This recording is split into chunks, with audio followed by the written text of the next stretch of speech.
What is up, ladies and gentlemen? My name is Lieutenant Skits, and welcome back to War Thunder, and welcome back to the Horten 229 V3 Jet Fighter. Now, if you've seen my previous video on the Horten 229, you already know its stats, and I was singing a lot of praises for it as a fighter aircraft. But something I didn't touch on was how good it is as a ground attack aircraft. Once you get the Horten 229, and you unlock the offensive 30mm belts for its twin Mark 103 cannons, you have the option of taking out an armored target belt. These armored target belts, they just fill up the Mark 103s with nothing but HVAP rounds, which stands for High Velocity Armor Piercing Rounds. And this is the reason you see a lot of 229s down on the deck ground pounding in matches like this. We're flying on Berlin, we've got the 3 bomb targets, and the only targets we have on the German side of the map, aside from the bases and the airfield, are tanks. That is not a problem at all. The 229 with its HVAP armor target belts is capable of taking out any tank in the game, light, medium, or heavy. However, when attacking heavy tanks, you will have to attack from behind or from the side, as the heavy tank's frontal armor is too heavy for the HVAP rounds. So, the Horten 229. I was singing a lot of praises for it in my last video, but I don't think I touched a lot on what's bad about it. And there are some flaws for the 229. It's a very early jet model, so there are going to be some flaws. Besides the fact that above 510 kilometers an hour, if you pull a full elevator maneuver, you're most likely going to rip your plane, there are some other issues with the aircraft. For one thing, it's not very fast. As you can see here, it has some very good acceleration. It does accelerate very well, but it isn't very fast. A lot of other jets at this battle rating do have better top speeds. Another problem with the 229 is that while its Mark 103s are a lot better than the Mark 108 30mm that the Germans have, and they are very good for taking out other aircraft, as you probably saw in my last video, they do spark a lot. I was having a lot of issues trying to kill a P-80 because the rounds that I was hitting it with just kept sparking off and just bouncing right off the fuselage.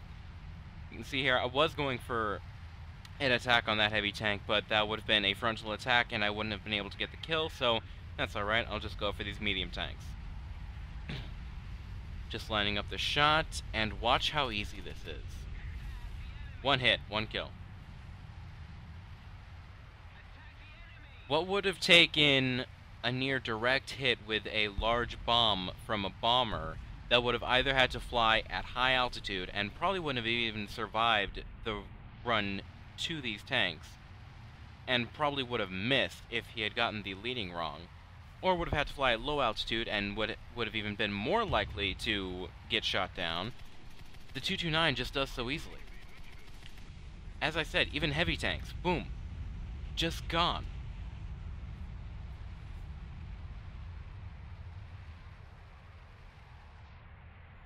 So getting back to the 229 and its flaws. Another issue that it has is it's a very large target. Look at the wingspan on this thing. This is a very large fighter. So I definitely wouldn't recommend head-on attacks with this thing. However, if it's a last resort, well, that's understandable. I have gone into some head-ons with the 229 and come out unscathed or, very lightly damaged. So, we've just cleared this tank column over here to the east, moving on to the next one in the line. And look at how much damage we've done to the enemy team's ticket counter. Just for those, 4 tanks, I believe. 4 tanks. 2 heavies and 2 mediums. And along with the rest of our team, which I believe there's another ground-pounding 229, we've managed to cut their tickets down by a quarter. Now, when attacking these heavy tanks, I highly recommend a broadside attack, because it's just a much larger target, and it'll be a lot easier to hit. You can see here, I'm above 550, just pulling very easy maneuvers, and then when I get below 510, just pull it as hard as you want. You won't break this thing.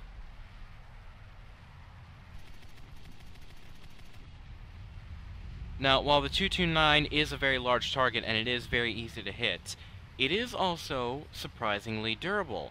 I'm not saying it has a lot of armor and it can take punishment like a thunderbolt and keep on flying. However, I've done something in the 229 that I've never managed to do with any other aircraft, and that is land with a wingtip completely gone. Any other aircraft, if I lose a wingtip, that's just it. I'm over. I cannot land. The 229, it still stays surprisingly stable in flight, even without a wingtip and an aileron. Because if you lose your wingtip in this game, you do lose the aileron that wingtip was connected to. So the 229 is pretty durable, but as I said, I'm not saying it can take punishment. I'm just saying that it can stay stable after taking punishment. Another problem you'll find with the 229 is that it isn't armored at all. It has no armor but the skin on its fuselage. Especially around the cockpit, you'll find you'll be very easily pilot sniped in the 229, especially if you go into head-ons or you get someone behind you and you start to climb. Pilot sniping is an issue in the 229 that you have to be aware of. That's another tank column down. 2/3 of the enemy's ticket counter are gone, and I haven't even seen a single fighter yet.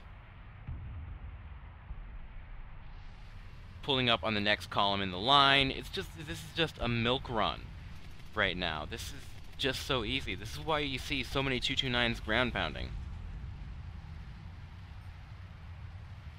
Another reason I go with these broadside attacks is because it makes it a lot easier to avoid these trees, because you're not actually flying down the line of trees and you're at less of a risk of hitting these trees. And honestly, this is all I do for the match. This is it. I never saw any combat except at the very end, which you're about to see fairly shortly.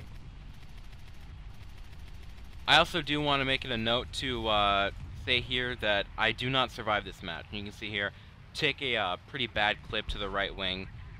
And this is what I was talking about. Yes, the plane is listing a bit, but with some gentle aileron controls, I can keep it level. If I had taken damage like this in another more conventional aircraft, my plane would be listing terribly to the right.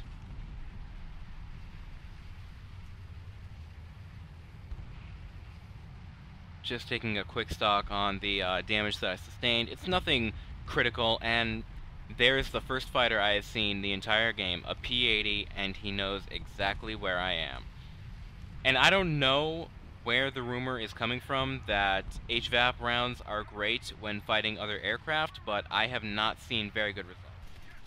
As you can see here, can't turn away from this P-80, just go head on with him real quick. He obviously knows the Mark 103's deadly reputation, so he just wants to get out of there. And right now I'm just using the 229's beautiful maneuverability to just completely destroy the aim these props are getting. Unfortunately, I'm being surrounded by about 3 Bearcats and a P-80, and my team is not close enough to give me any support. Even though they are coming in fast and I do have support coming in, they won't get here in time. This is where I die. The only combat I see in the game at all, and should be right there. Pilot sniped by a Bearcat. But we do actually win. So, results for that match: 14 ground kills and a death, first strike, ground win streak times 10, and anti-mech. 39,560 Silver Lions, 3,912 RP going into the engine upgrade, which I almost have, and 7,824 research points into the ME-262A1A. So yes, the 229 is still amazing, even if you use it as a ground pounder. Honestly, I love this aircraft. I am so glad I spent the time to grind it out with the D-13. It is a phenomenal aircraft. And of course, the custom skin for the 229 link will be in the description below, and I really hope you guys have enjoyed this video. Please like if you did, comment what you'd like to see next, subscribe if you'd like to see more, and as always, please remember, normal is overrated. I will see you all later.